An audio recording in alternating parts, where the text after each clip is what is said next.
अस्सलाम वालेकुम दोस्तों, मेरा नाम है वकास और आप देख रहे हैं सब भाई। दोस्तों एक और बैड न्यूज़ है, इससे सैड एज़ वेल। वो ये है कि शारजा में एक रेजिडेंशियल बिल्डिंग में आग लग गई चंद घंटे पहले। एप्को के नाम से जो है बिल्डिंग थी, उसके 47 फ्लोर या 50 फ्लोर इंक्लूडिंग पार्किंग ऑल्सो, वहाँ पर आग लगी थी।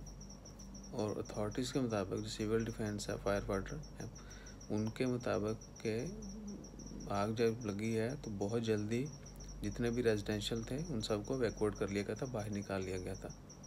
और मोस्टली यही बताया गया कि वहाँ पर ज़्यादा इंडियंस लोग जो हैं वो रहते थे। एक यानी 50 स्टोरी बिल्डिंग थी रेजिडेंशियल, वहाँ पर आग लग गई और जितने भी रेजिडेंट थे उनको बाहर निकाल लिया गया था। लेकिन बहुत ज़्यादा माली नुकसान हुआ है, पूरी बिल्डिंग जो है जलकर राख बन चुकी है। तो अल्हम्दुलिल्लाह अभी तक किसी भी जानी नुकसान का जो है वो इतला नहीं आई है। तो आप जहाँ भी रहते हो अपना ख्याल रखें। और आप सब लोगों को पता होगा कि फायर जो है वो सम टाइम इलेक्ट्रिसिटी जो है उसके शॉर्ट सर्किट से भी हो जाती है। इसके अलावा गैस सिलेंडर से भी हो सकती है और बहुत सारी इस तरह की चीज़ें जो हमें डेली बेसिस पे जिन चीज़ों का ख्याल रखना होता है। तो इन सब जितने भी यानी सेफ्टी के हैं इक़दाम वो अपने पूरे करें। इवन के गैस का मैक्सिमम ख्याल रखा जाए। गैस लीक होने की वजह से आग के जो लगने के वाक़यात बहुत ज़्यादा होते हैं।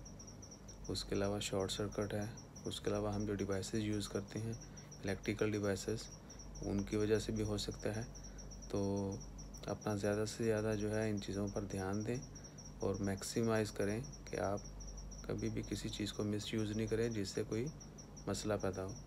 तो अपना ख्याल रखें और दुआ करते रहें कि अल्लाह ताला सबको, जितने भी उधर लोग रहते थे, ऑफ कोर्स उनका बहुत ज़्यादा नुकसान हुआ होगा, उन सब को जो है ना सब्र दे और अल्लाह ताला उनका किसी भी दूसरे ज़रिए से फ़ज़ाला करे उनके नुकसान का। और दुआ करते रहें कि अल्लाह ताला हर किसी को ऐसी जो कोई भी आफत है, एक्चुअली कैसे हुआ, क्यों हुआ, ये तो अब अल्लाह ही बेहतर जानता है। तो बाकी जो है वो जो रीज़न होगी वो भी पता चल जाएगी कि might be this is due to from gas, some short circuit और एनीथिंग एल्स।